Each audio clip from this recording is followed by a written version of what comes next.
Hello दोस्तों, कैसे हैं आप। स्वागत है आपका हल्दर डिग्री कॉलेज के ऑफिशियल यूट्यूब चैनल में, जहां पर हम सीपीटी यानी कि सीए फाउंडेशन के लिए इंग्लिश को जो कंपटीशन एग्जाम सीए के एडमिशन के लिए होता है सीपीटी, वहां के लिए तैयार कर रहे हैं according to the syllabus.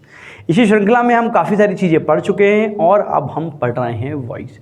Voice एक वर्ब का वह रूप होता है जो ये बताता है कि सब्जेक्ट स्वयं कुछ कर रहा है या उसके ऊपर कोई काम हो रहा है। ये सारी चीज़ें हम पढ़ चुके हैं, हमने देखा है, ये सारी चीज़ें हम देख चुके हैं, ये हम पढ़ भी चुके हैं।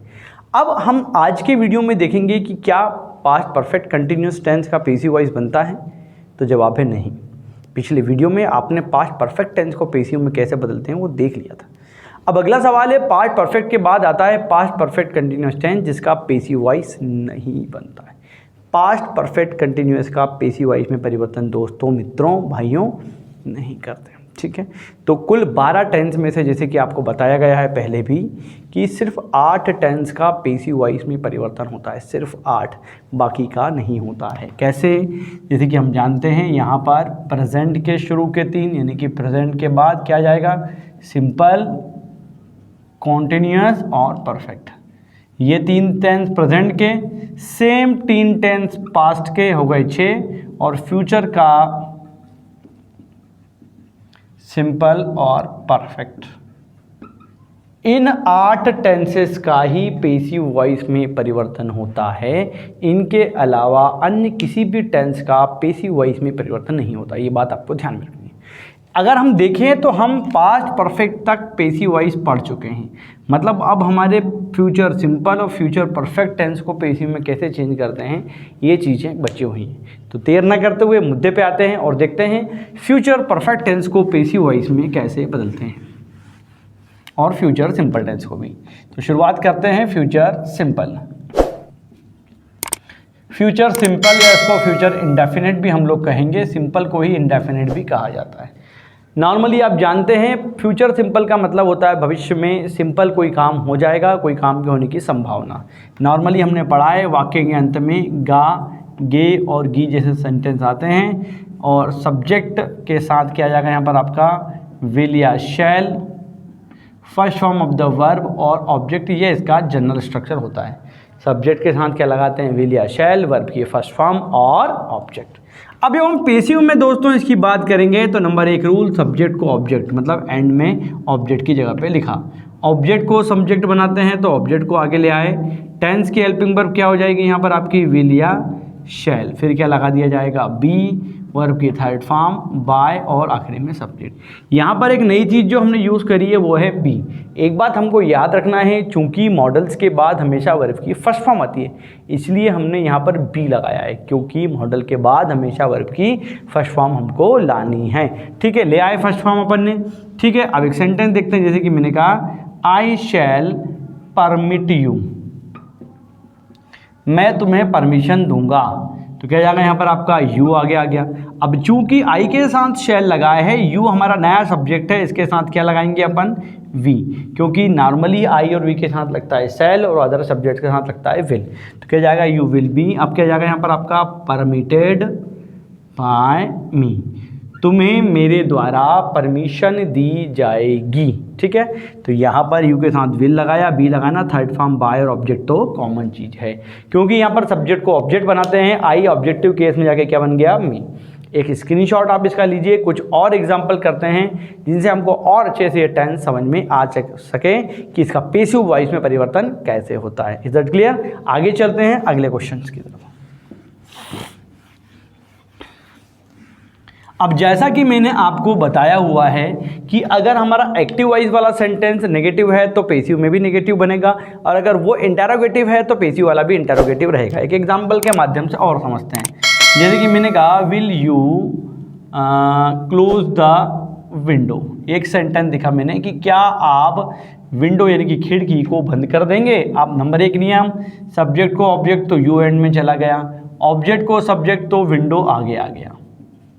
अब चूंकि ये इंटरोगेटिव फॉर्म में है तो ये भी इंटरोगेटिव फॉर्म में रहेगा, मतलब विल यहाँ पर क्या आ जाएगा, आगे आएगा, क्योंकि हम जानते हैं कि इंटरोगेटिव सेंटेंसेस में सब्जेक्ट के पहले जो है वर्ब को, हेल्पिंग वर्ब को रखा जाता है।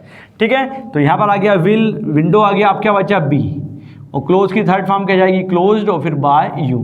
क्या खिड़की तुम्हारे द्वारा बंद की जाएगी। एक और एग्जांपल देखते हैं। अगर मैंने कहा कि राशि विल नॉट फॉरगिव यू, कि राशि तुम्हें जो है, फॉरगिव यानी क्षमा करना, फॉरगिव का मतलब क्या होता है, क्षमा करना, माफ़ करना, कि राशि तुम्हें कभी माफ़ नहीं करेगी। कभी तो मैंने लिखा नहीं, ऑलवेज नहीं लिखा है, राशि तुम्हें माफ़ नहीं करेगी। अब आगे देखें भैया, यू को आगे ले लें, यू के साथ लग गया विल, नेगेटिव है तो क्या लग जाएगा, नॉट, पेसिव में लगाते हैं मॉडल के साथ बी, फॉरगिव की थर्ड फॉर्म क्या हो जाएगी, फॉरगिवन, यहाँ जाएगा बाय, और यहाँ पर क्या जाएगा, Rashi. You will not be forgiven by Rashi, तुम्हें राशि के द्वारा माफ़ नहीं किया जाएगा। ये बात आपको ध्यान में रखनी पड़ेगी। क्लियर हो गई। अब इस टेंस में एक दो हम डबल ऑब्जेक्ट वाले सेंटेंस देखते हैं। देखिए,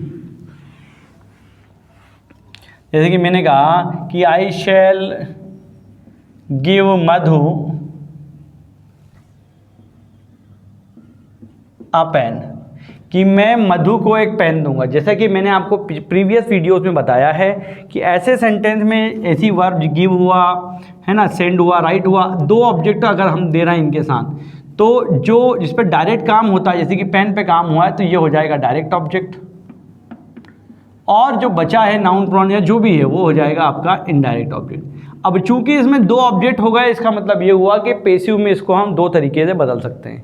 तो पहले तो अगर डायरेक्ट ऑब्जेक्ट को बेस मानते हैं तो क्या जाएगा यहाँ पर आपका, पेन विल बी गिवन, किसको मिला है, मधु को, तो को के लिए लगाते हैं टू, मधु बाय मी। तरीका पूरा वही रहेगा, बस याद सिर्फ इतना रहना है कि जब डायरेक्ट ऑब्जेक्ट को बेस मान के पेसिव बदले, तो पेसिव वाइज में इनडायरेक्ट ऑब्जेक्ट के पहले क्या लगा देते हैं, हम टू लगा देते हैं, को के सेंस में क्या लगा देते हैं, टू। अब अगर हम इनडायरेक्ट ऑब्जेक्ट को आगे लाते हैं तो यहाँ आ जाता है आपका मधु, क्या हो जाता है, विल बी, गिव के थर्ड फॉर्म क्या है, गिवन अ पेन बाय मी, कि मधु को एक पेन मेरे द्वारा दिया जाएगा। इस सेंटेंस को ऐसा भी लिखा जा सकता है कि Madhu will be given a pen by me. कई लोग बाय मी अ पेन भी कहते हैं, इस प्रकार से भी कहा जा सकता है, बट ये ज़्यादा सही तरीका है। आप इसको फॉलो करेंगे तो आपके सही होने के चांसेस ज़्यादा रहेंगे। एक सेंटेंस और लेते हैं डबल ऑब्जेक्ट का, ताकि और अच्छे से चीज़ें हमको समझ में आ सकें। देखें एक सेंटेंस और, जैसे कि मैंने कहा शी सेंट या she will write me a letter, कि वह मुझे एक पत्र लिखेगी। यह है आपका सेंटेंस। अब देखिए, राइट वर्ब है, लिखने का असर पत्र पे भी पड़ा और मेरे ऊपर भी पड़ा। डायरेक्ट किस पे पड़ा, पत्र पे, तो ये हो गया आपका डायरेक्ट ऑब्जेक्ट, और इनडायरेक्टली मेरे ऊपर पड़ा तो मैं क्या हो गया यहाँ पर आपका इनडायरेक्ट ऑब्जेक्ट। अब आप यहाँ देख पा रहे हैं, क्योंकि दो दो ऑब्जेक्ट है, मतलब पेसिव में भी दो तरीके से ये बन सकता है, दो तरीके से पेसिव बनेगा।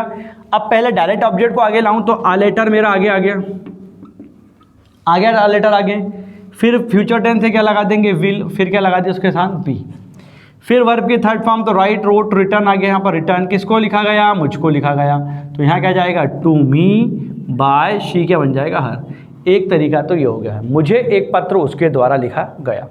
दूसरे तरीके में अगर हम देखें तो क्या जाएगा, मी को आगे लाएंगे, हो जाएगा आई, क्या जाएगा, शैल बी, क्या जाएगा यहाँ पर, write, wrote, written a letter by she, क्या हो जाएगी, हर। ठीक है, तो एक तरीका तो ये हो गया। दोनों तरीके से आप कर सकते हैं, डायरेक्ट और इनडायरेक्ट, दोनों ऑब्जेक्ट को बेस मानकर। अगर हम बात करें एग्जाम में तो डायरेक्ट से इनडायरेक्ट में चेंज करने को आता है, इस प्रकार के क्वेश्चंस भी आते हैं एरर के, और चेंज करने को भी आता है। तो ये था फ्यूचर सिंपल टेंस, जो कि मैंने आपको बहुत अच्छे से आराम से पढ़ाया है। आई होप आपको समझ में आया होगा। समझ में आया है तो हमारे चैनल को सब्सक्राइब ज़रूर कर दें, और वीडियो को लाइक करके शेयर कर दें अपने फ्रेंड्स तक, ताकि उन तक भी ये महत्वपूर्ण जानकारी पहुँच सके। अगली वीडियो में फ्यूचर परफेक्ट को पेसिव में कैसे बदलते हैं देखेंगे। टिल देन जुड़े रहिए। जय हिंद।